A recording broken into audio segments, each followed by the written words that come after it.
Boa noite a todos. Que a graça e a paz do nosso Senhor Jesus Cristo estejam com todos nós nessa noite de adoração ao nosso Deus, em gratidão ao nosso Deus, pelos 30 anos de organização da nossa UPH.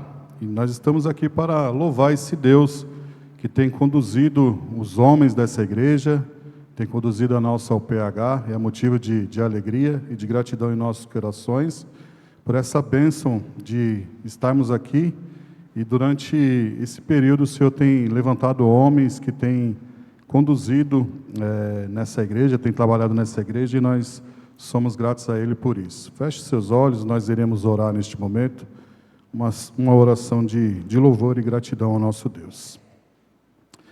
Bendito Deus e nosso Pai, nós queremos te agradecer, ó Deus, por este momento de culto de gratidão ao Senhor, por esses 30 anos, ó Pai, de organização que o Senhor concede ao PH desta igreja.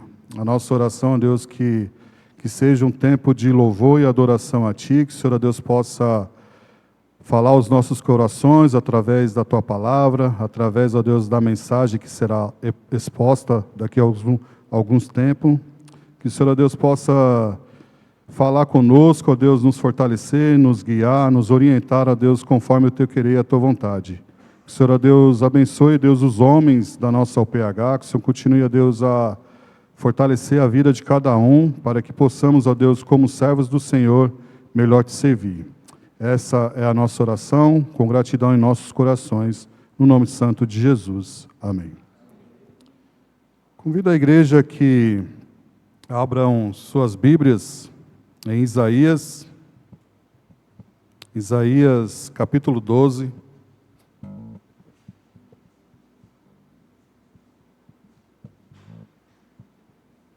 Nós iremos fazer essa leitura a uma só voz, dos versículos de 2 a 5. E eu convido a igreja que se coloque em pé,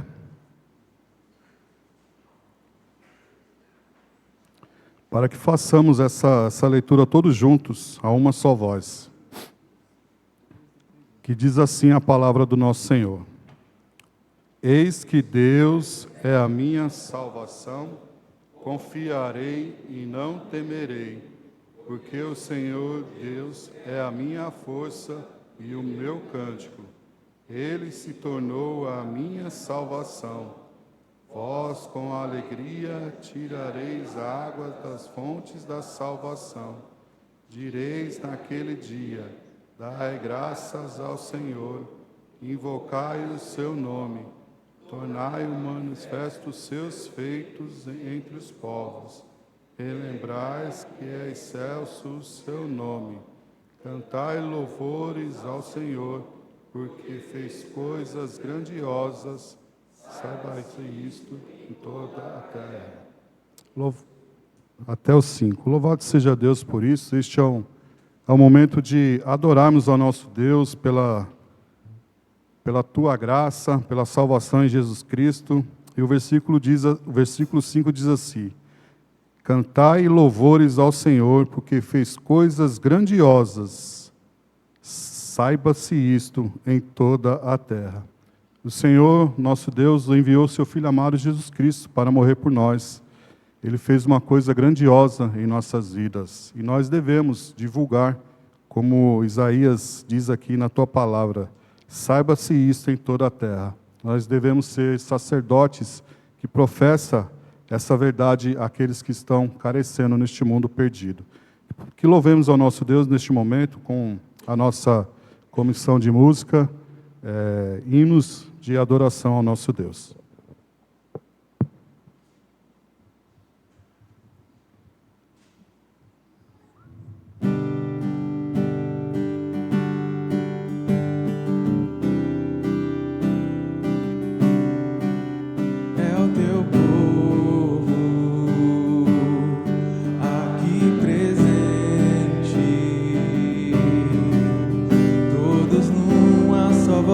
Declarando que só Tu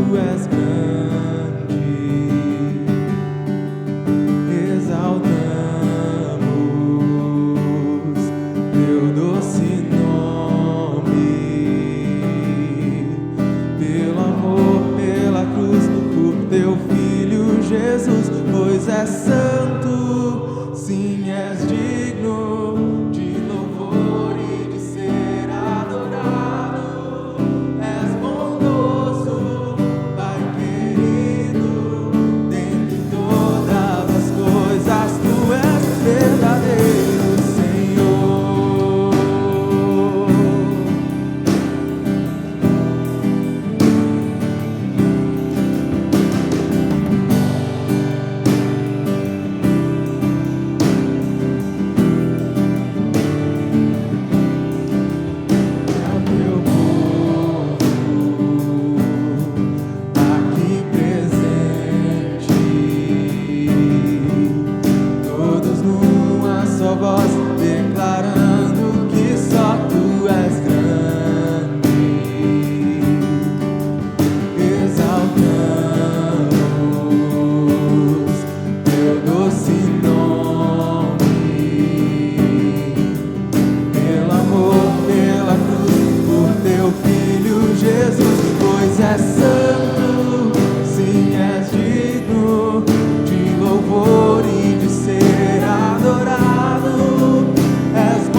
Igreja, tenha a bondade de se assentar.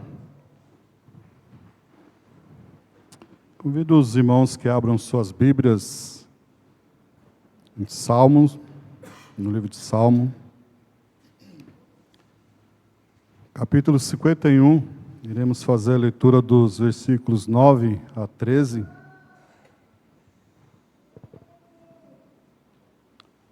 Livro de Salmo, capítulo 51, versos de 9 a 13.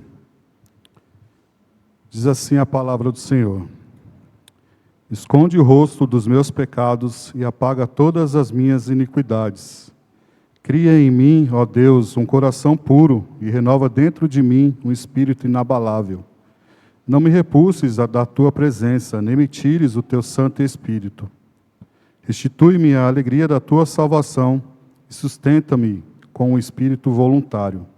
Então ensinarei aos transgressores os teus caminhos e os pecadores converterão a ti. Este é um momento de contrição, um momento onde nós iremos colocar diante de Deus os nossos pecados, confessando a Ele que somos pecadores e necessitamos da Tua graça para que Ele possa nos ajudar nas nossas limitações. E eu vou convidar para que faça essa oração de confissão o nosso irmão Diácono Celso, para que esteja fazendo, orando por nós, pelos os nossos erros e as nossas limitações.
Amém.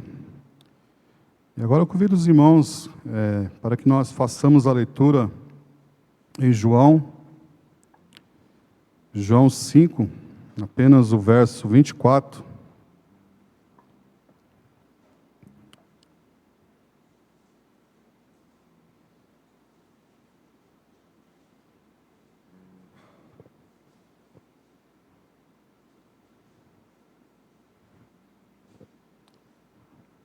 Convido a igreja para que nós façamos essa leitura todos juntos, a uma só voz, apenas o verso 24, João capítulo 5, verso 24, que diz assim: Em verdade vos digo, quem ouve a minha palavra e crê naquele que me enviou, tem a vida eterna, não entra em juízo, mas passou da morte para a vida.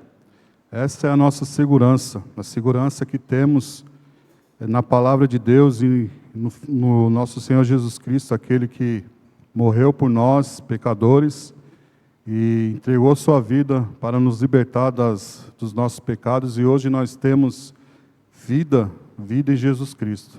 Nós possamos ter essa alegria em nossos corações e também poder transmitir essa verdade àqueles que estão ao nosso redor. Em gratidão ao nosso Deus, nós iremos cantar mais uma vez, e eu convido os irmãos que se coloquem em pé, para nós juntos cantar este hino de ações de graças ao nosso Deus.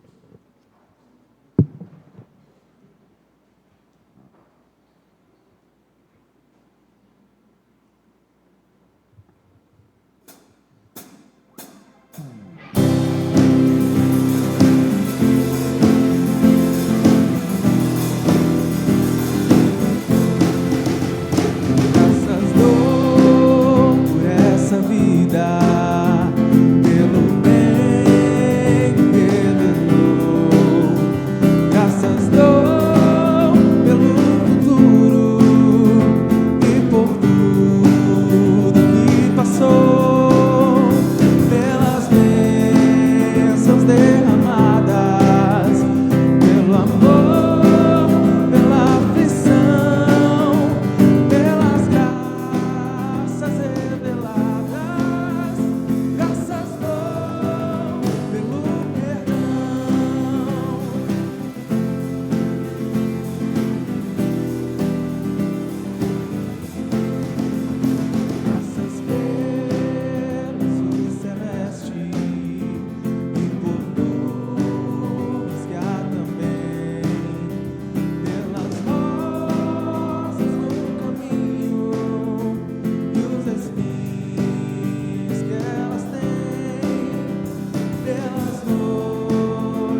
é sem medida, pela paz no coração, pela lágrima vertida e o consolo que é sem par, pelo dom da eterna vida, sempre graças hei de dar.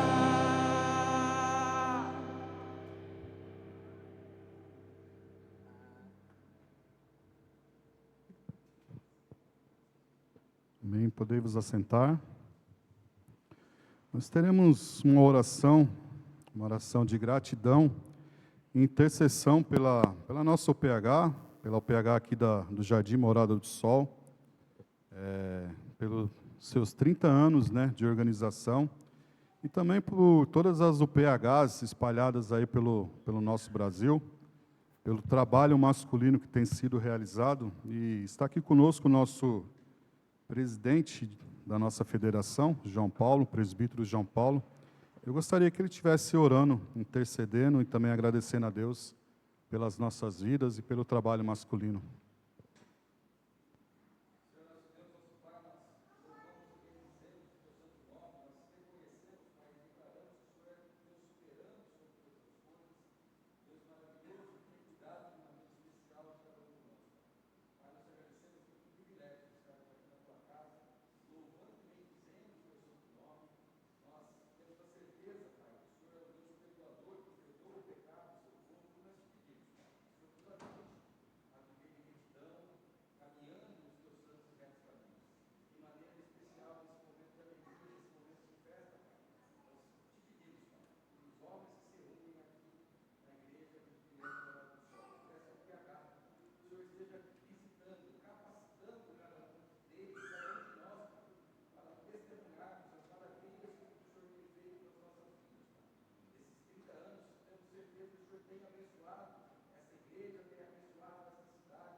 Amém, amém. Deus abençoe. E já passando aqui a palavra ao nosso pregador da noite, eu quero convidá-lo à frente, nosso irmão presbítero Luiz Augusto, presidente da Nacional do Trabalho Masculino. É um prazer recebê-lo aqui, Deus abençoe sua vida. E eu vou pedir para que o nosso irmão reverendo Francisco, que é nosso secretário presbiterial, esteja orando pela vida do pastor, pela vida do presbítero, nosso presidente aqui, esteja orando por ele, pela mensagem que será exposta nesse momento.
Eu saúdo a amada igreja, na graça e na paz do nosso Senhor Jesus Cristo. Minha alegria de estar aqui é imensa. Nosso irmão Wagner, ele foi lá do meu presbitério, né, de Itapecerica da Serra. Itapecerica da Serra é filha da minha igreja, né? Então eu fico muito contente. Quando ele me chamou, eu falei para ele, ó irmão, me chama antes do dia 17. Porque depois do dia 17, só Deus sabe o que vai acontecer, né? Se eu continuo presidente ou não. Ah, mas você vem como ex-presidente. Falei, se você me chamar como presidente, você não vai gastar. Aí ele me chamou antes. Brincadeira à parte. Meus amados irmãos, como eu disse, é uma alegria muito grande estar aqui, né? A nossa Confederação Nacional, ela trabalha pesado para que os homens continuem este trabalho. Contudo, se existe confederação nacional, se existe federação, se existe confederação sinodal, é porque existe a UPH de base. Se não houvesse a UPH aqui, não teria CNHP, não teria CSHP e não teria federação. Então é muito importante quando nós completamos aí 30 anos de existência e comemoramos isso de uma UPH, ainda mais nessa região. Essa região, por um tempo ela foi meio que bombardeada nas sociedades internas e hoje nós vemos aí que ela está pujante, né? Já vejo o presidente da federação, nós temos o nosso secretário aqui, o reverendo. Então assim, eu fico muito contente com isso, fico mesmo e gostaria de me aproximar muito mais de vocês, né? O nosso irmão Heverson, que é o vice-presidente Sudeste 1 dessa região, ele tem se achegado mais, e ele disse que quer vir aqui. Ele falou, como você é convidado e eu não? Eu falei, sou amigo do Wagner. Simples assim. E pronto. Meus amados irmãos, a confederação, ela preocupada com os homens, lá quando nós fomos eleitos, na primeira reunião que foi aqui em São Paulo, lá no centro de São Paulo, nós pensamos qual seria o tema que nós trabalharíamos com os homens. Nós temos que desafiar os homens. Então, lá em Deuteronômio, capítulo 31, verso 6, nós baseamos o nosso trabalho. É o momento em que Moisés está passando o seu cajado, ele sabe que não vai entrar na terra prometida, Deus já tinha falado para ele que ele não iria entrar, que ele só iria contemplar a terra prometida, depois de ficar 40 anos andando com aquele povo que era bem bacana, né, pastor? Era assim um povo bem legal, né? Ele foi disciplinando esse povo todinho, né? Então assim, nós pensamos, qual vai ser a chamada para estes homens? Então Moisés chama os líderes, chama Josué e fala assim, sede fortes e corajosos. Porque, meus amados irmãos, há 40 anos antes, eles chegaram ali na na beira da cidade, da terra prometida, e mandou 12 espias. Desses 12 espias, 10 voltaram e atemorizaram o povo, de tal forma que aquele povo ficou morrendo de medo. 2, entretanto, se opuseram, né? Foi Caleb e Oséias, né? Que depois disso recebeu o nome de Josué, que é o nome hebraico de Jesus Cristo, como Salvador, né? Aquele que leva o povo a águas tranquilas. Então o que acontece naquele exato momento? Somente esses 2 falaram, não, vamos, a gente vai vencer, o Senhor é conosco, vamos, com certeza nós ganharemos.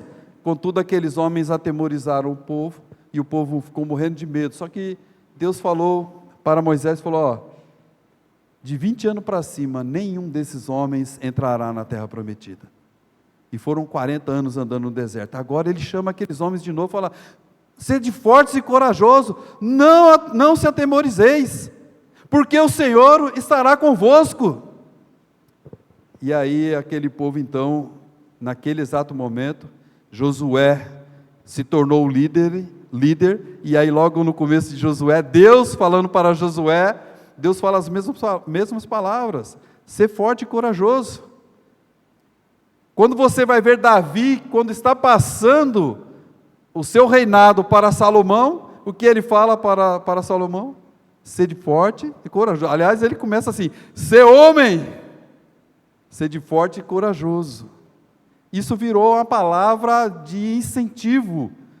E aquela palavra era uma palavra militar, irmãos, em que aqueles homens teriam que entrar naquela terra, lutar, e quando você, lendo a palavra do Senhor, você vai verificar que aquela ordem de entrar naquela terra não era uma ordem simples não, era para matar todas aquelas pessoas, de jovens, de bebê, recém-nascido a velhos, destruir todos eles. Não era uma ordem muito fácil. Talvez fosse nos nossos dias de hoje, né? Que a gente está vivendo esse mundo mais light, logo a gente seria expulso, né? E presos, né? Estou até com medo dos meus pastores quando vão falar e pregar, quando abre a palavra do Senhor, não entrarão, não herdarão o reino dos céus, aqueles que praticam tais coisas. Pode ser preso. Se estiver filmando ainda, estiver na internet, né, pastor? Já cria prova contra si. Mas isso é uma realidade, irmãos. E ali era a determinação. Então nós falamos, vamos desafiar os nossos homens, ser forte e corajoso. E qual era o ser forte e corajoso? Além de destruir aquele povo, eles tinham que implantar a Torá do Senhor, adorar somente a Deus, não se misturar com outros deuses de jeito nenhum, porque senão eles iriam morrer, iam sofrer, e a palavra de Deus diz que eles fizeram isso. E a CNHP então pensou nesse tema, e trabalhamos esse tema. Depois nós trabalhamos mais 4 outros subtemas. O primeiro era mortificando o pecado. Porque, meus amados irmãos, se existe um inimigo com você, é você mesmo. Abre o espelho, de manhã cedo, acorda, vai no espelho, olhe para o espelho, eis aí o maior inimigo que nós temos, eu. Quando eu olho para mim, eu falo, miserável pecador, e eu tenho que lutar contra esse pecado. O apóstolo Paulo vai lá falar em Romanos, né, vai falar exatamente isso, mortificar o pecado que existe em você. Mas é interessante que ele fala assim, é para você mortificar, não, ele fala assim, ó, no Espírito, porque se eu confiar em mim mesmo, eu vou ser tragado pelo meu pecado e vou ceder a ele. Então no Espírito você mortifica esse pecado que há em você. Então nós trabalhamos com esse. No segundo ano, em 2023, nós trabalhamos, aliás, 2024, nós trabalhamos pastoreando a família. Josué, eu e minha casa serviremos ao Senhor. É tão interessante, já no fim da vida, se você olha no capítulo antes, no 23, quando você chega lá em Josué, capítulo 23, diz a palavra de Deus que Josué já estava em dias, ele já ia morrer, já estava velho demais, ele já não aguentava mais, então ele chama os povos e diz lá para os líderes das 12 tribos e fala, olha, escolham quem vocês querem servir, se os deuses dos amorreus ou se os deuses dos seus pais, vocês escolhem quem vocês querem servir, eu e minha família serviremos ao Senhor. Quando você vai fazer uma pesquisa desse texto, você verifica que essa palavra, quando ele fala assim, ele está falando, não sirva a outros deuses, não sirva de jeito nenhum, sirva ao Senhor. Mas sabe o que é interessante? Passa 2 páginas da sua Bíblia, você vai chegar lá em Juízes, diz lá, Juízes capítulo 2, diz assim, passou somente uma geração, e todo aquele povo já não sabia dos feitos do Senhor, e não é só isso, e ele já estava adorando os Baalins. Então, meus amados irmãos, essa foi outra preocupação que nós tivemos. Eu cuidei de mim, mas eu tenho que cuidar da minha família, meus irmãos. Porque Josué falou, e a sua família, e família, quando nós pensamos em Josué ali, é o clã de Josué, tá? Eram os seus servidores, eram aqueles os seus escravos, todos que estavam com ele na casa dele, tinham que servir ao Senhor. Contudo, não se passou uma geração, e a própria família de Josué já não sabia mais quem era o Senhor. Então nós temos que cuidar da nossa família. Ore pelos seus filhos, ore pelos seus pais, ore pelos seus avós, ore pelos seus netos, pregue a palavra para ele, insta, quer seja oportuno ou não. Depois nós pensamos o seguinte, cuidando da nossa igreja, pastoreando a nossa igreja, cuidando da nossa igreja. Aí eu vou falar para os pastores que aqui estão, os conselhos, irmãos, estão abandonando os pastores na liderança da igreja, estão deixando tudo para que eles resolvam. Mas quando eu cuido da minha igreja, irmãos, é 24/7, 24 horas por dia, 7 dias por semana, cuidando da minha igreja. Em todos os detalhes, quer seja físico, espiritual, administrativo. Quem tem que cuidar disso? São quem? Os apóstolos escolheram os diáconos para quê? Para que os pastores, os apóstolos, pregassem a palavra e estivessem livres para isso. E a junta diaconal cuidaria da igreja, que no caso das viúvas e dos órfãos, era o princípio ali. E como você tem cuidado da sua igreja? É 24 horas por dia, irmão, 7 dias por semana, tem uma luz queimada, arruma. Não fique esperando que o pastor vá se virar para achar alguém para consertar. Mas se for fazer alguma coisa para a igreja, traga o melhor. Não traga a segunda linha. Nem aquilo que está na sua casa sobrando, eu vou trazer para a igreja. Não que não seja útil, mas traga o melhor para a igreja. Cuida da igreja. Eu até faço algumas perguntas quando eu prego isso nesse texto. Qual foi a última vez que você ligou para o seu pastor com o seguinte teor: pastor, o senhor está precisando de alguma coisa? Pastor, como é que está a sua vida, a sua família? Pastor, o senhor quer vir na minha casa, tomar um café? Não é para falar dos meus problemas não, mas eu quero saber dos seus problemas. O pastor está se desgastando. Sabe quem é a pessoa que o pastor mais conversa? E traz os problemas para a esposa. Não à toa, muitos casais, muitos pastores e as suas famílias estão quebradas. Os filhos não querem mais estar na igreja, a mulher já não suporta mais. Porque o pastor ele vai ter que se abrir com os parentes. Com quem? A mulher. Meus amados irmãos, nós temos que cuidar na nossa igreja, temos que cuidar dos nossos pastores. Mas o contrário é que está acontecendo. O irmão liga 2 horas da manhã, pastor, estou com a unha encravada, o que eu faço? Eu estou exagerando, mas você pensa que não acontece? Cuida da sua igreja. E este ano nós estamos trabalhando com pregando o Evangelho.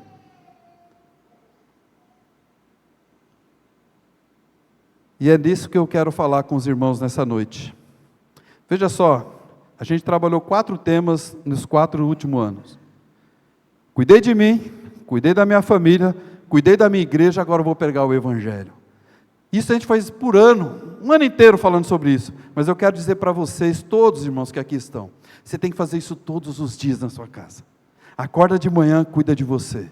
Clama a Deus, pede para que você não caia naquele seu pecado de estimação, né? Até alguns pastores, algumas palestras que a gente ouve por aí, há essa brincadeira que nós temos um pecado de estimação, mas tem um pecado que nos assedia, cuida dele, cuida da sua família. Mas eu não tenho tempo, meu filho sai cedo, só volta à noite, meu filho à noite vai estudar, eu não vejo. Meu irmão, 15 minutos, 10 minutos, 20 minutos, reúna a sua família. Salmo acho que 128, se eu não me engano. Ele vai falar lá, o homem, na sua casa, ele reúne a sua família à mesa, e fala do Senhor, cuida da sua família. Você vai perder os seus filhos, você vai perder o seu pai, sua mãe, seu neto, se você não pregar a palavra do Senhor. Josué chamou os filhos, os netos, todos eles, pregou o Evangelho, uma geração se passou, e nenhum mais estava na igreja. Cuida da sua família, cuida da sua igreja, irmão, cuida da sua igreja. Está faltando homem para liderar a igreja. Aí depois fica reclamando, que chega no Supremo Conselho, que a gente vai ter uma reunião, lá vai o documentinho de estimação, diaconiza. Mas isso não é brincadeira não. Sabe por que tem o documento da diaconisa? Porque os homens não fazem o seu serviço. Os homens não assumem o seu serviço. Não assume. Mas se você não fizer, outro vai fazer, irmão. Cuida da sua igreja. E esse ano nós estamos trabalhando com pregando o Evangelho. Então eu convido aos irmãos que abram suas Bíblias em Romanos capítulo 1, verso 16. Inclusive está até aí no nossa ordem litúrgica. Vamos ficar em pé, e a uma voz nós vamos ler esse texto. Romanos, capítulo 1, verso 16. Vamos lá? Assim diz a palavra do Senhor: pois não porque é o poder de Deus para a salvação de todo aquele que crê, primeiro o judeu e também o grego. Obrigado, irmãos, pode assentar. Irmãos e irmãs que aqui estão, nós sabemos que nós vivemos tempos que exigem muita fibra do crente. O crente precisa ter fibra, precisa saber quem ele é. O mundo que se desfaz em pedaços, muitos shows que nós vemos aí, a invocação de Satanás, de demônios, e muitos jovens estão correndo atrás disso. Onde as verdades absolutas nesse mundo, e elas estão sendo relativizadas, e a fé é constantemente desafiada. A nossa fé constantemente é desafiada, todos os dias, em qualquer lugar que nós vamos.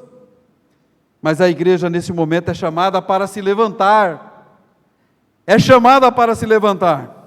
não se assustem, lá no Canadá, acabou de ser promulgada uma lei, que não pode mais pregar certos textos da Bíblia, é proibido falar sobre textos da Bíblia, não duvide, está aqui do nosso lado, com a arrogância dos poderosos que nós temos hoje, e com a ousadia daqueles que não conhecem o Senhor, nós, crentes, que confessamos a Jesus Cristo, temos que nos posicionar, e tem que ser rápido, é imediato, não se assustem, porque quando os discípulos perguntaram para Jesus, como serão os últimos dias, como será o fim, o que ele falou? Vai ter guerra, nação contra nação, e falou tudo, aquele monte de coisas assim, terríveis aos nossos olhos, e quando você pensava que ia terminar, ele falou assim, e ainda não é o fim, vai piorar por minha conta, mas vai piorar, porque quando você vai ler nos outros textos bíblicos, nós vemos que não vai ser fácil o tempo final. Nos últimos anos, nós temos estudado, como eu falei, essa exortação, de ser corajosos, fortes e corajosos, mas nós temos que ser fortes e corajosos pregando o Evangelho, falando de Jesus Cristo. E como que nós vamos ajuntar essas duas ordens, para que nós de fato tenhamos coragem e preguemos o Evangelho? Na nossa escola, aqueles que aqui estudam, lá no nosso trabalho, aqueles que estão trabalhando, aos nossos vizinhos, que todos nós temos, pode reparar, irmãos, está difícil, mas você tem que ser luz, você tem que ser sal, você tem que se posicionar. Aqui mora um crente, e nós temos que ser reconhecidos como os primeiros cristãos foram reconhecidos quando pregavam o Evangelho. Olha o que ele diz aqui nesse texto: pois não me envergonho do Evangelho, porque é poder de Deus para a salvação de todo que crê. A verdadeira força, irmãos, ela não está em braços musculosos, homens fortes, ou em discursos eloquentes, com palavras bonitas, convincentes. Não, ela não está, mas ela está na convicção inabalável do Evangelho de Jesus Cristo. Esse sim é poder de Deus, é esse a quem nós devemos pregar. E a coragem que precisamos para anunciar, ela não é uma coragem natural. Eu sou bombeiro por profissão, me aposentei já está chegando a 11 anos que eu estou aposentado, mas você tem que ser corajoso ali, para ir subir numa árvore, para poder descer num poço, para poder entrar numa galeria, para você apagar um incêndio, para você salvar as pessoas que estão presas nas ferragens. Você tem que ser corajoso, mas não é essa coragem que eu estou falando.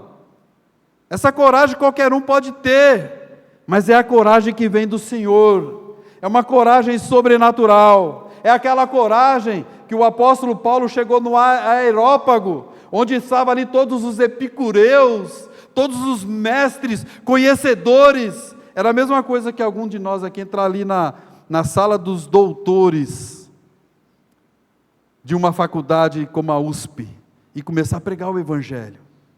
E ele pregou o Evangelho, achou a oportunidade, ao Deus desconhecido e falou da palavra do Senhor.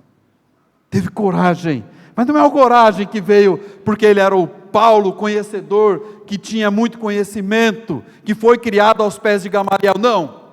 Ali foi pelo poder do Espírito Santo que agiu sobre a vida dele, e é essa coragem que nós temos que ter, é a ousadia de quem sabe que não está que não está levando uma ideia, mas na verdade ele está levando o próprio poder do Senhor para pregar para aquelas pessoas. E qual é o interessante, por exemplo, no Areópago que eu falei? Muitos dali se converteram, dali saiu uma igreja, dali pessoas ficaram abismadas com a palavra de Paulo. No entanto, a grande maioria falou: o que esse tagarela está falando? E ele teve que sair de lá como? Às pressas e escondido, porque eles queriam matar o apóstolo Paulo. Viu que coragem? A coragem dele, pessoas se converteram ao Senhor. E na coragem dele, pessoas queriam matar. Então é esse o chamado, é essa coragem. Que o Senhor nos ajude, irmãos, a compreender neste dia, nessa hora, o que significa não nos envergonharmos, para que sejamos de fato fortes e corajosos para o nosso Rei, para o nosso Senhor Jesus, para Deus o Altíssimo, Criador do céu e da terra. Eu queria trazer uma história aqui para a gente pensar, para que nós entendamos o que é a coragem na prática, né? Olhemos para aqueles que vieram antes de nós, aqueles que fundaram a igreja presbiteriana no Brasil.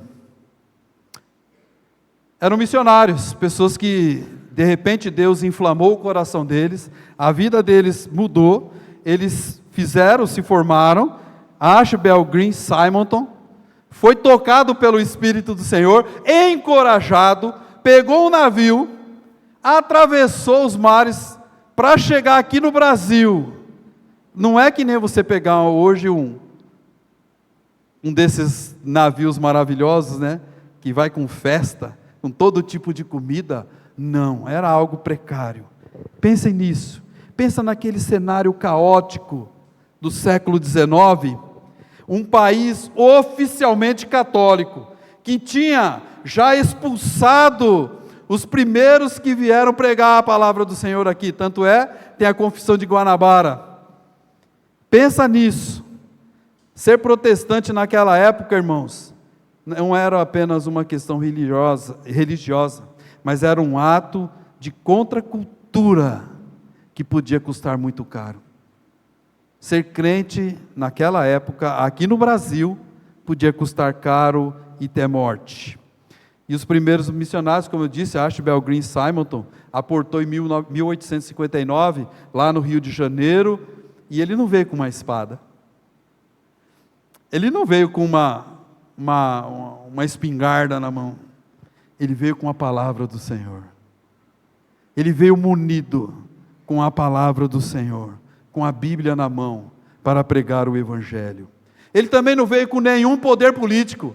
Ele não era uma pessoa que a corte gostava, que a corte dava para ele poder ou chance. Não, ele veio sem nada na política, mas ele veio com uma coisa maravilhosa, a convicção do poder de Deus através do Evangelho. E ele aportou aqui e pregou a palavra. Homens como Simonton, ou Alexander Blackford, reverendo Eduardo Carlos Pereira, reverendo José Manuel da Conceição, eles enfrentaram uma sociedade hostil, difícil, e eles pregavam de casa em casa, iam falando de Jesus. Depois eles alugaram pequenos salões, montaram ali as suas primeiras congregações. Eles devem ter ouvido muita zombaria, muitas pessoas falaram mal deles. Eles não poderiam ter se envergonhado, irmãos, pois se eles tivessem envergonhado, eles poderiam ter dito mais ou menos assim: é mais fácil ficar quieto aqui, e não vale a pena o confronto. Não foi o que eles fizeram. Eles tiveram coragem e pregaram o Evangelho. Diz aí a história que Ashbel Green Simonton morreu muito cedo, irmãos. Teve uma febre, e morreu. Um ministério curto, mas olha só, em Indaiatuba tem uma igreja como o PH, comemorando 30 anos de existência. Isso é fruto do trabalho daquele homem que não teve vergonha do Evangelho e pregou a palavra do Senhor. Nós podemos citar outros homens que eram os colportores. Eu lembro quando eu vim para a igreja presbiteriana, na década de 90, ali 80, fim de 80 para 90, eu era colportor da Vida Nova. E eu vendia livros falando de Jesus Cristo para outras pessoas. Esses homens saíam sobre mulas, em jumentos, carroças, e entrava Brasil adentro, falando de Jesus, pregando, levando Bíblia, e pregando a palavra do Senhor. E por que eles faziam isso, irmãos? Porque eles estavam possuídos pela mesma certeza do apóstolo Paulo: não me envergonho do Evangelho, que é poder de Deus. Eles sabiam que naquelas páginas havia poder para transformar as pessoas. Esses dias eu fiz o curso de pregação expositiva no seminário JMC, e eles falaram assim: nunca leva testemunho seu lá na frente para pregar, mas eu vou trazer um. Eu vou desrespeitar o que aqueles pastores sábios me falaram. Em 1985, eu fui para o exército, servi o exército. Inclusive tem um pastor daqui dessa região que foi meu sargento lá e judiava bastante. Só lembro do final, Silvério Baboni, né? O reverendo, eu vou lembrar o nome dele. Ele estava até com a gente lá, ele é lá do presbitério lá de Piracicaba. Ele chegou um dia, eu estava preso, irmãos. E preso em quartel, tá, gente? Não precisa fazer muita coisa não, é só uma barba mal feita. Alguém aqui já foi militar? Vai saber do que eu estou falando. É uma barba mal feita, uma calça sem vinco. É aquelas coisas de militar mesmo, aí você acaba sendo preso. E esse preso, na verdade, não é um preso, você fica no quartel sem poder ir para casa. Na sexta-feira, e lá tem a hora do pernoite, que às 9 horas faz a conferência de todo mundo que está lá. E naquele dia, quem estava lá? Os gideões. E eles puseram um filme lá num lençol velho do quartel lá, e era um filme que as pessoas, cruz e a espada, acho que é uma coisa assim, entre a cruz e a espada, e ali uns sumiam, e outros ficavam, e os que ficavam eram os que estão no inferno, e os que sumiam que ia para Deus, né? E aquilo mexeu comigo. E olha, irmãos, eu estava falando para o Wagner que eu sou do Capão Redondo, meu. Se um dia vocês ouvirem falar em Capão Redondo, olha, eu era um quase ladrão, bandido, era um bandido. Eu andava no meio dos caras que era do tráfico. Era terrível. E naquele dia aquilo me incomodou, falei, onde que eu vou? E sabe qual foi a pregação, pastores? Ele não era uma pregação, não foi uma pregação da IPB, reformada, não era uma pregação expositiva. A pregação dele falou assim, aceita Jesus, senão você vai para o inferno. Aceita Jesus, você vai para o céu, tem a vida eterna. E se você não aceitar, você vai para o inferno. Vai queimar a vida inteira. Não tem, ele deu uma... não tem aniquilismo não, é morrer eternamente, vai sofrer eternamente. E aquilo me balançou o bandido que estava no exército ali, o semi-bandido. E a minha vida foi transformada, irmãos, a partir daquilo. Não se envergonhe do Evangelho, irmãos. Pregue a palavra de Deus, quer seja oportuno ou não. Aqueles homens saíram lá na sexta-feira à noite da casa deles, foram no quartel pregar a palavra para uns homens que ele nem sabia quem era, e aquela palavra encontrou guarida no meu coração. E sabe o que é legal? Alguém aqui é Gideão? Conhece algum Gideão? Pois é, irmãos, eu ia perguntar se estivesse aqui, quem era aquele Gideão que pregou a palavra para mim?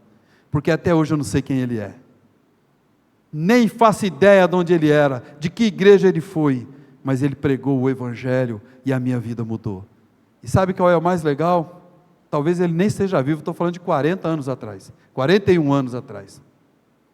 Ele pode nem estar vivo mais, porque ele já tinha uma faixa etária de uns 40, pode estar com uns 81 anos, por aí nessa faixa etária, deve estar vivão, eu quero que ele seja vivo, mas ele nem sabe quem eu sou, e muito menos que eu estou na igreja de Indaiatuba, pregando nos 30 anos do aniversário da UPH, que eu sou presidente da Confederação Nacional de Homens Presbiterianos, falando de Jesus por esse Brasil inteiro.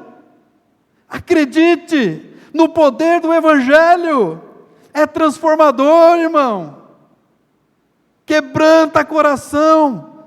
Meus amados irmãos, qualquer um daqui, talvez se me visse no estado de vida que eu estava, talvez não pregaria o Evangelho para mim.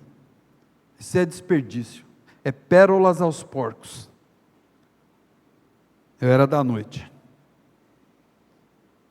E diante disso, meus amados irmãos, eu quero falar sobre 3 assuntos aqui.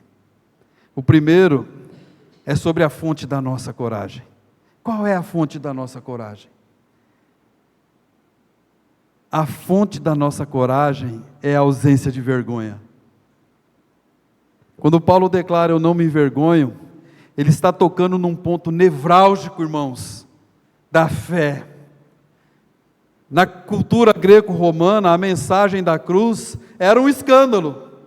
Pregar de Jesus para os gregos romanos era um escândalo. Mas era loucura falar para os gregos.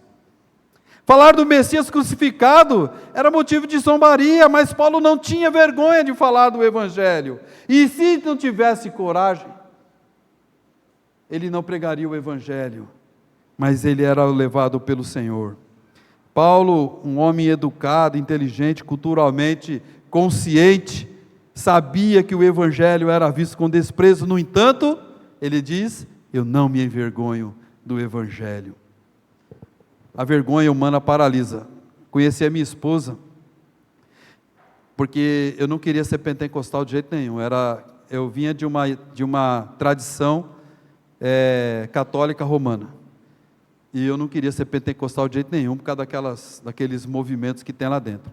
Aí um dia eu fui lá na igreja de Emaús, lá no fundão, falei, eu vou nesse cantinho aqui, uma igreja bem escondida, eu vou entrar para ver como é que é, e eu vi o culto, eu falei, que culto bacana, que maravilha, e dali Deus me tocou, me transformou dentro daquela igreja, estou lá até hoje. E o que é interessante, eu conheci minha mulher, conheci a irmãzinha lá, estou casado com ela já há 36 anos, estou com ela lá, tenho netos, filhos com ela. E aí quando eu a conheci, ela me convidou, vamos almoçar em casa? E eu com vergonha cheguei tarde. Falei, vou almoçar depois de todo mundo, né? Todo mundo está lá, eu estou com vergonha. E aí cheguei lá, fiquei sozinho na mesa.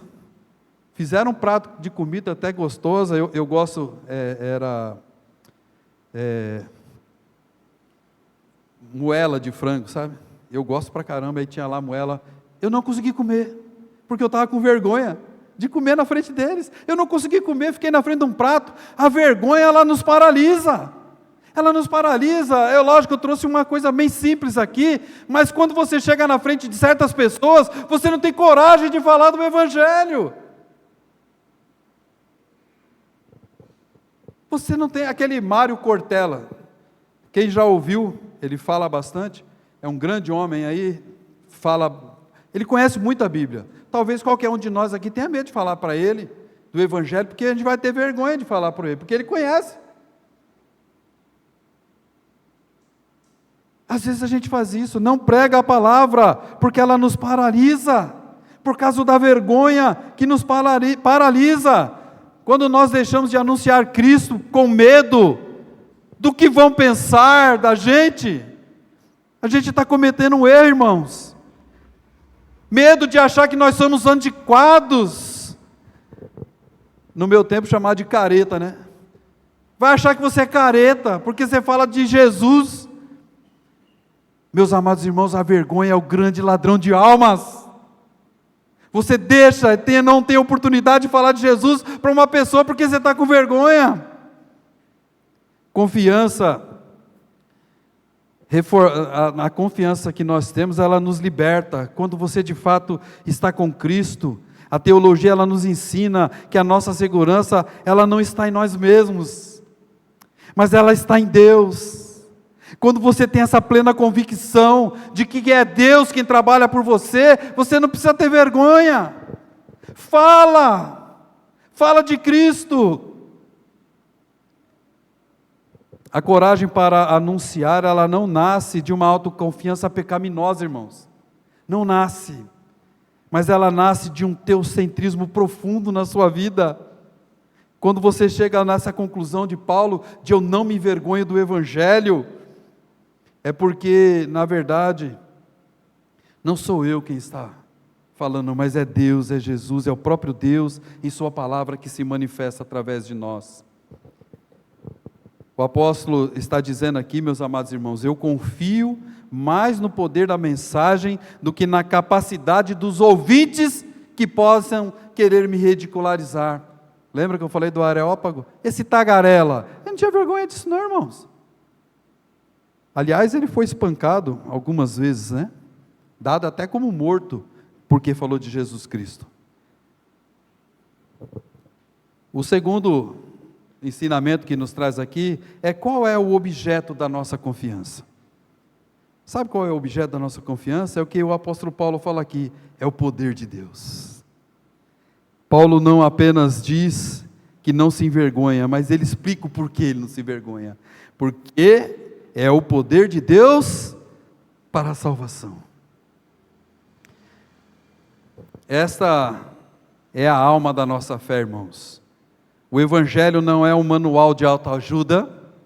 Muitas igrejas vendem o Evangelho como um manual de autoajuda. Ele também não é um conjunto de dicas para a pessoa viver melhor. Não é.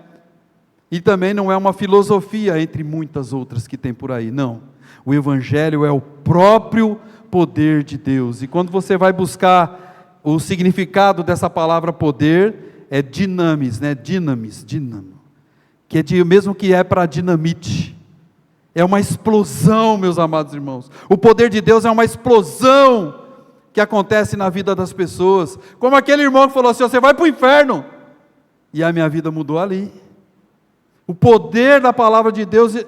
Irmãos, eu estou falando, quando eu falo do Gideão, tenho certeza que ele deve ter pregado um pouquinho mais do que isso daí.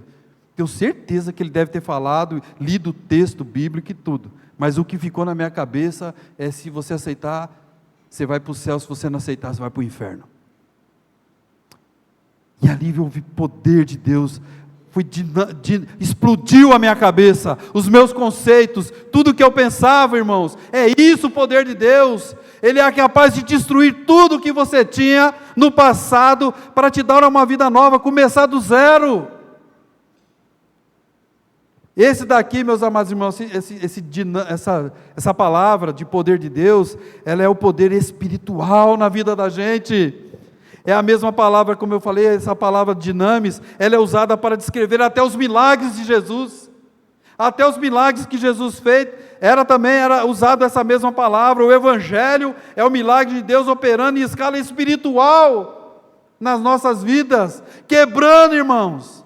É por isso que o presbítero Luiz, na época endemoninhado Luiz, foi destruído todo o meu pensamento maligno.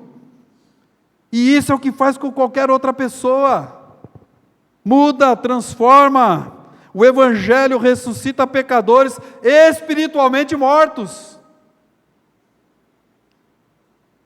Eu falo assim de mim, mas quando você vê outras pessoas, como o próprio Agostinho, de Hipona, ele era que nem eu.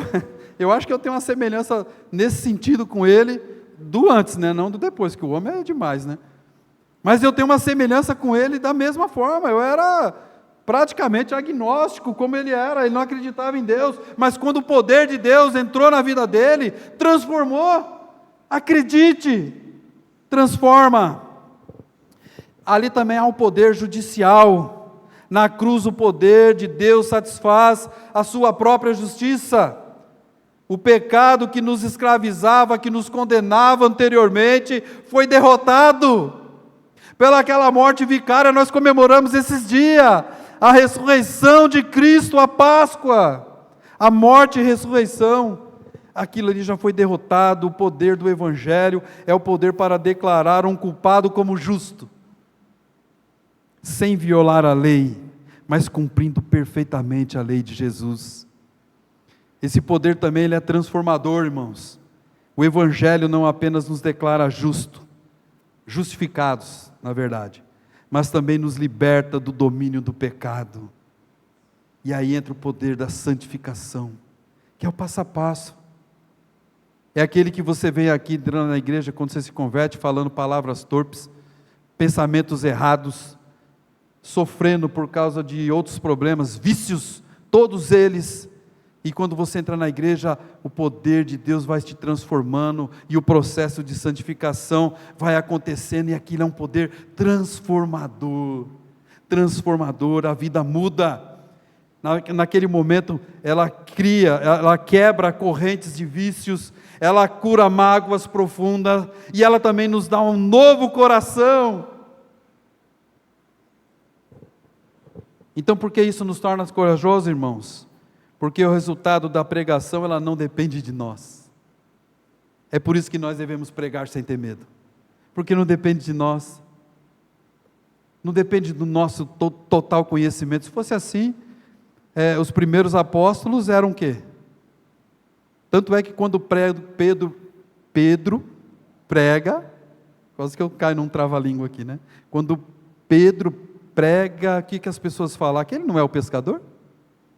Ou seja, não é o inculto lá, o cara que só joga a rede, que não precisa de cálculo nenhum. Mas ele pregava com potência. 5.000 pessoas foram entregues ao Senhor naquele dia. A pregação não depende de nós, não depende da minha eloquência. E se dependesse, eu estaria perdido.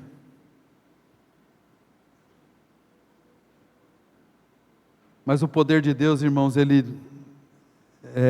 não importa se nós somos fracos, limitados, ou até mesmo perseguidos, porque o poder não está em nós, mas está na mensagem que pregamos.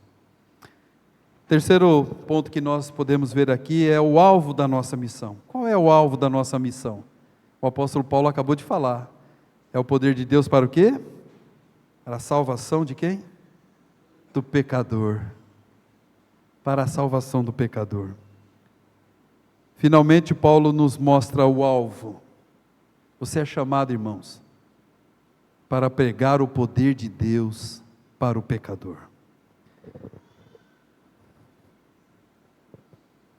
O propósito de Deus é muito claro, irmão. Você foi chamado um dia para vir a servir ao Senhor, para pregar para os pecadores. Isso é uma salvação integral, irmãos. Olha que bacana. A salvação da culpa do pecado, do poder do pecado, e um dia da própria presença do pecado, é a restauração completa do ser humano para a glória de Deus.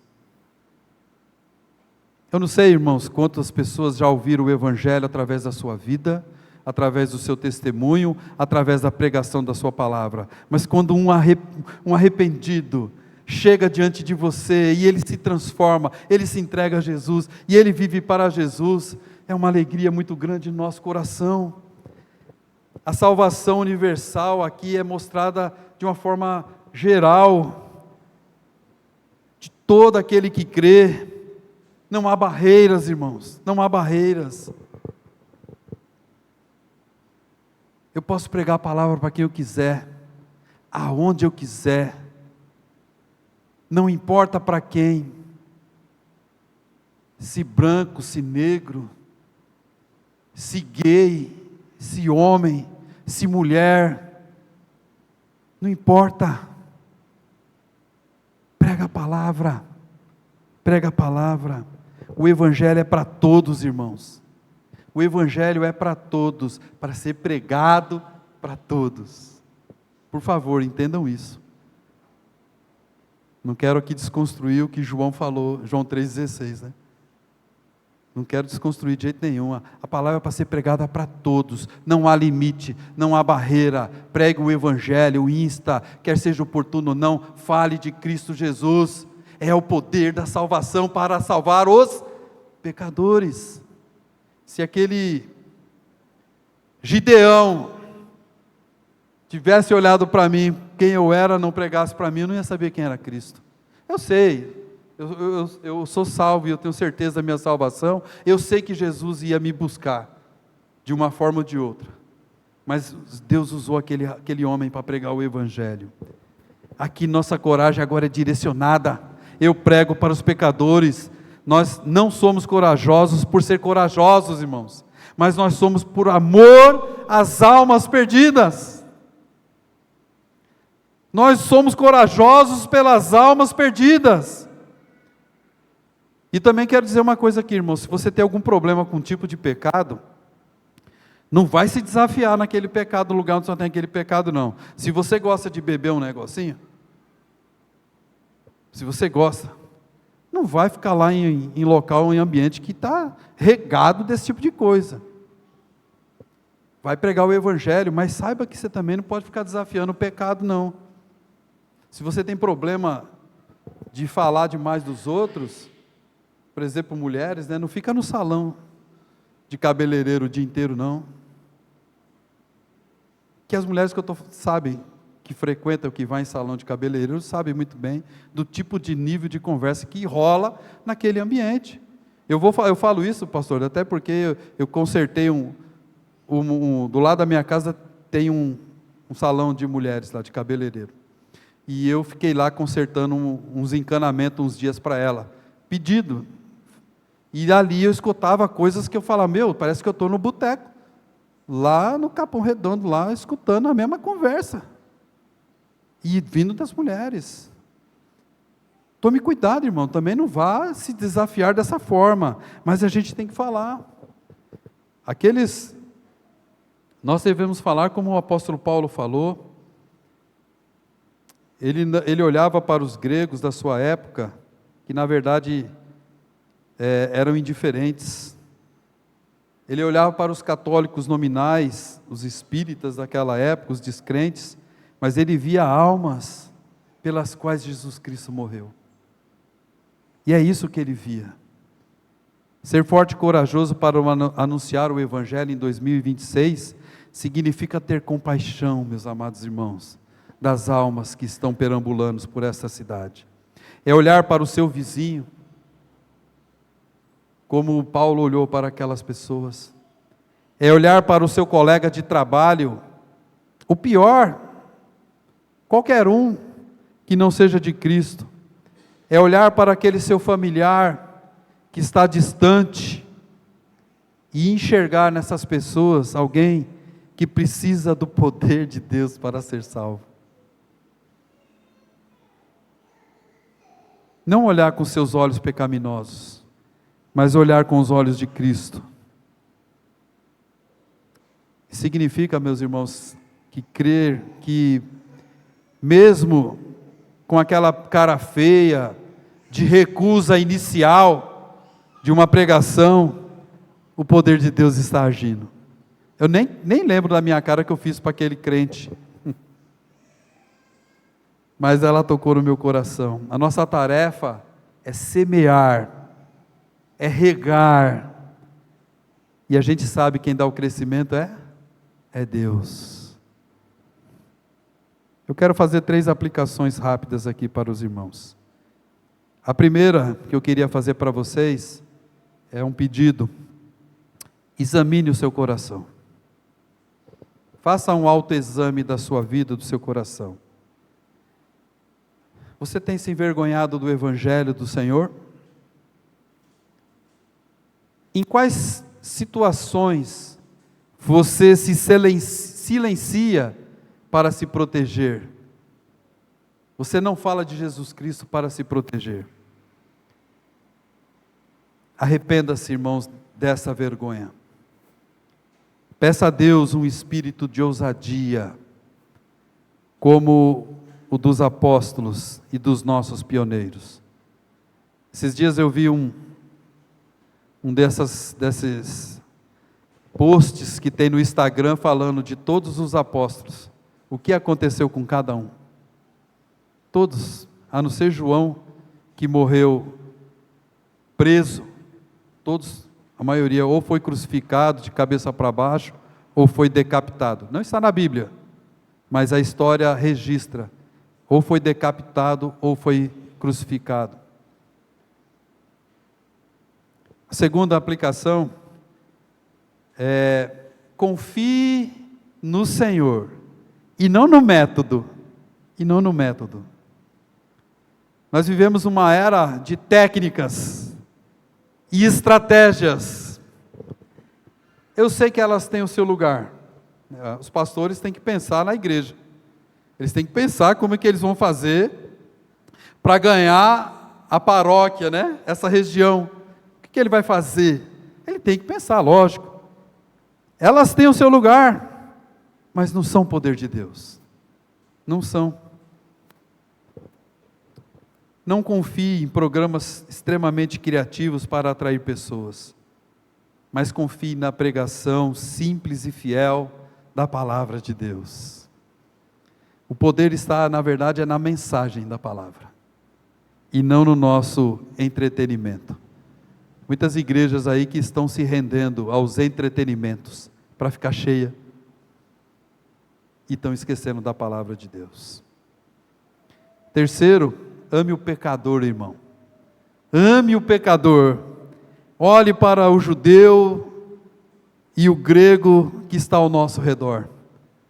O judeu pode ser aquele religioso, preso àquelas tradições, mas que não conhece a Cristo. Está cheio de gente assim aí na rua, que diz conhecer a religião, mas não conhece a Jesus Cristo. Ou o grego, aquele que vive como se Deus não existisse. É o pessoal do Zeca Pagodinho, né? Deixa a vida me levar, vida leva eu. E faz o que quiser.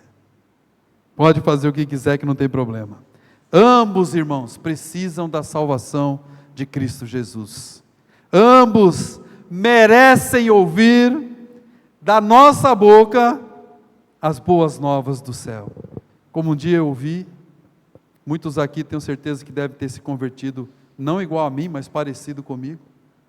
Você tem que falar de Cristo Jesus. E uma quarta aplicação, ser forte e corajoso. É o nosso tema. Irmãos, a ordem que Moisés deu lá, ela permanece até os dias de hoje. Assim como Josué foi chamado para ser forte e corajoso, para conquistar a terra prometida, nós somos chamados para sê-lo. Não selo de carta, né? Ser. Nós somos chamados para conquistar almas. Não para a nossa igreja local, irmãos, mas para o reino de Deus. Não temas, porque o Senhor não te deixará, nem te desamparará, é o que diz lá em Deuteronômio 31, 6, mas é interessante que em Mateus 28, quando Jesus diz,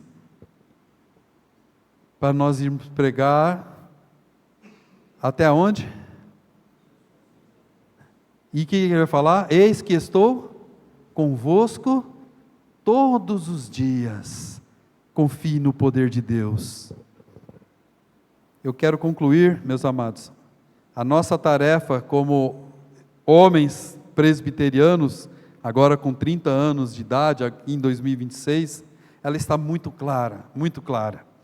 Somos herdeiros de uma fé que não recua, que vai para frente.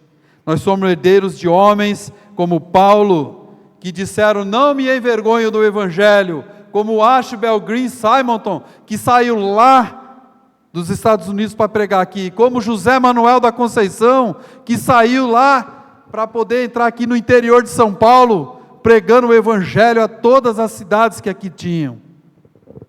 Que a nossa força não esteja na nossa capacidade, mas nas nossas convicções. Que a nossa coragem, ela não esteja na nossa personalidade, mas ela esteja na confiança no nosso Deus, que é eterno, é Salvador. O Evangelho, como eu disse, é poder de Deus. Nós temos esse tesouro em barro, em vasos de barro que somos. E como vasos, nós podemos de fato ser frágeis e até quebrar, mas a mensagem é indestrutível. A mensagem do Evangelho é indestrutível. Ela é a própria dinamite divina. Portanto, ânimo, irmãos. Sejamos fortes e corajosos. Levantemos a cabeça e abramos as nossas bocas para falar do Senhor. Anunciemos com amor, com ousadia e com a doce certeza de que o mesmo Deus que nos chamou é quem vai conosco. E quando anunciamos, nós não estamos meramente falando, estamos vendo, na verdade, o poder de Deus em ação para a salvação de todo aquele que crê. Todo aquele que crê. Eu ouvi um áudio, era um bandido ligando para uma mulher, e ele falando o seguinte: eu estou com seu filho, você faça um pix de R$1.000 para mim, agora, senão eu vou matar seu filho. Alguém já ouviu falar disso? Desse trote aí? Está tão batido que eles já não estão querendo mais nem fazer. E aquela mulher, ouvindo aquilo, ele falou, mas ele gritava, aquele estilo que eles fazem. Aí ela falou: meu filho, o meu filho está aqui do meu lado, não faça isso não. E ali ela começou a pregar o Evangelho para aquele cara, para aquele bandido. Você está aí na cela, meu filho, confia no Senhor, muda a sua vida. E foi uma pregação. Aí ao final, o homem do outro lado estava chorando, pedindo perdão para ela, e que de fato ele estava preso. Se aquele homem vai mudar, eu não sei, mas aquela mulher não perdeu a oportunidade de pregar em cima de um trote, de um bandido. E nós não podemos ter vergonha do Evangelho, nós devemos pregar a todas as pessoas que Deus colocar na nossa frente. Não tema, fale. Vamos orar?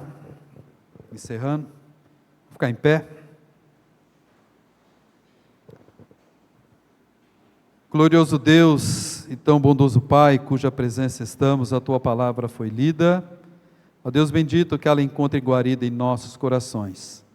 E que, ó Deus bendito, nós saiamos daqui desafiados a pregar o Evangelho a todas as pessoas.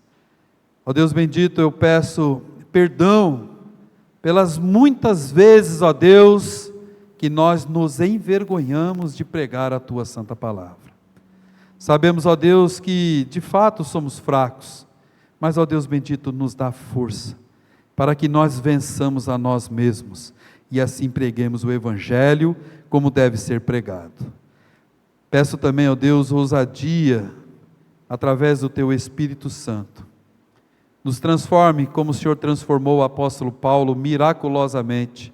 Nos transforme, ó Deus, como o Senhor transformou muitos outros homens, muitas outras mulheres, crianças, adolescentes, jovens, para que, ó Deus bendito, eles saíssem do conforto das suas vidas, para, ó Deus bendito, se dedicar e pregar o Evangelho a toda criatura, ó Deus, que o Senhor colocou na frente deles.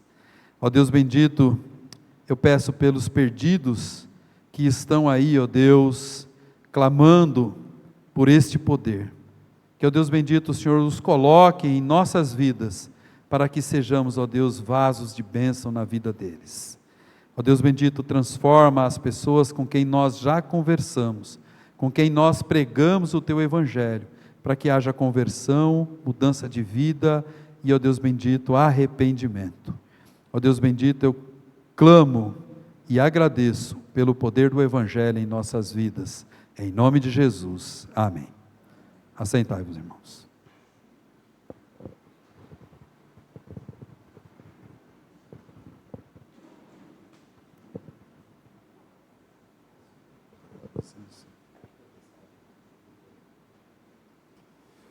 Muito obrigado pela palavra, presbítero Luiz, que Deus continue te abençoando.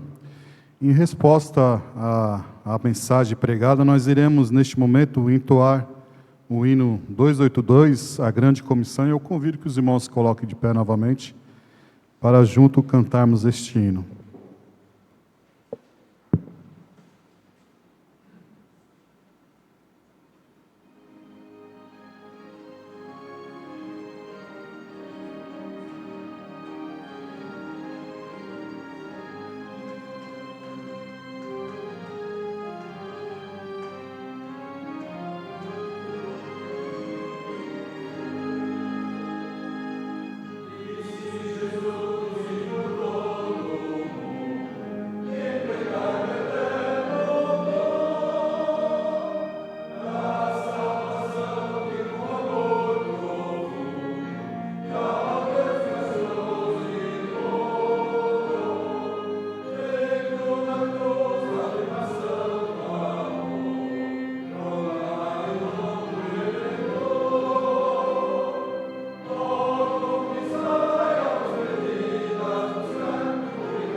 Chamar o reverendo Mateus aqui à frente para fazer a oração final e impetrar a bênção. Vamos orar, queridos. Pai bendito, Deus, Criador dos céus e da terra, nosso Pai, nosso Senhor, nosso Salvador. Estamos aqui, ó Deus, com o coração grato pelos 30 anos de existência da nossa União Presbiteriana de Homens. Mas, ó Deus, com o coração também desafiado pela Tua Palavra.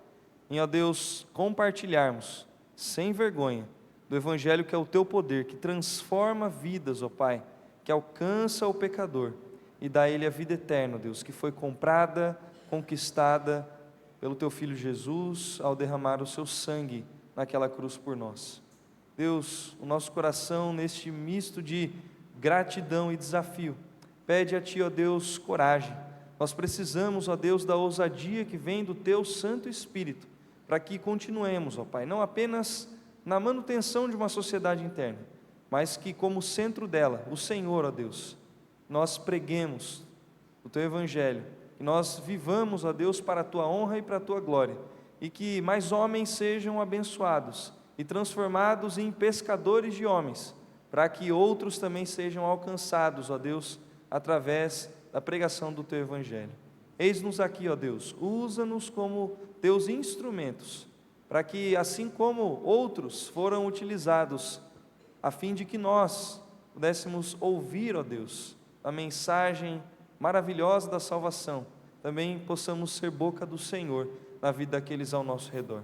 Eu te louvo, ó Deus, por cada homem, por todos aqueles que já passaram ao longo desses 30 anos, por aqueles que agora, ó Deus, estão na ativa servindo ao Senhor como parte desta sociedade interna, e também, ó Deus, por aqueles que virão.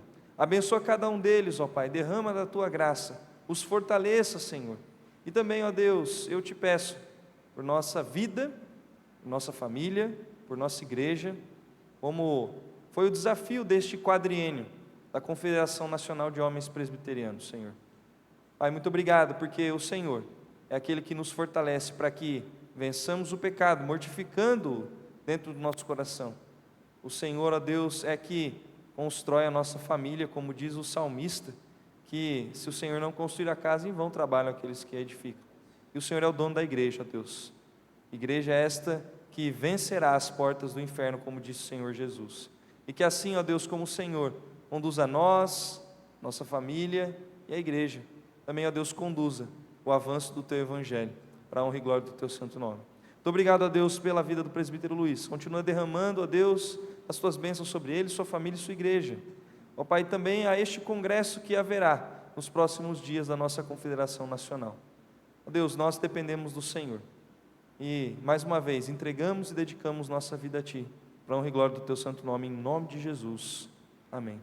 Agora, meus irmãos, vão em paz, que a graça do nosso Senhor e Salvador Jesus Cristo, o grande amor de Deus, o nosso Pai, a comunhão e o poder do Santo Espírito estejam com todos vocês e com toda a igreja do Senhor, para todo sempre. Amém.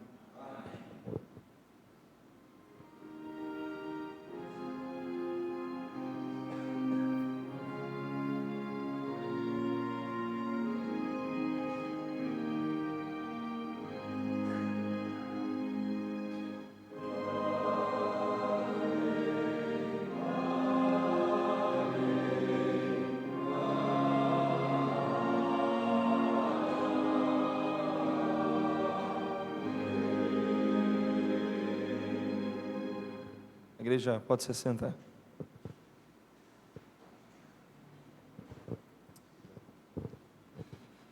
Está encerrado o nosso culto. Nós queremos agradecer a todos que estiveram aqui conosco, nos abençoando com a sua presença e também pedindo que você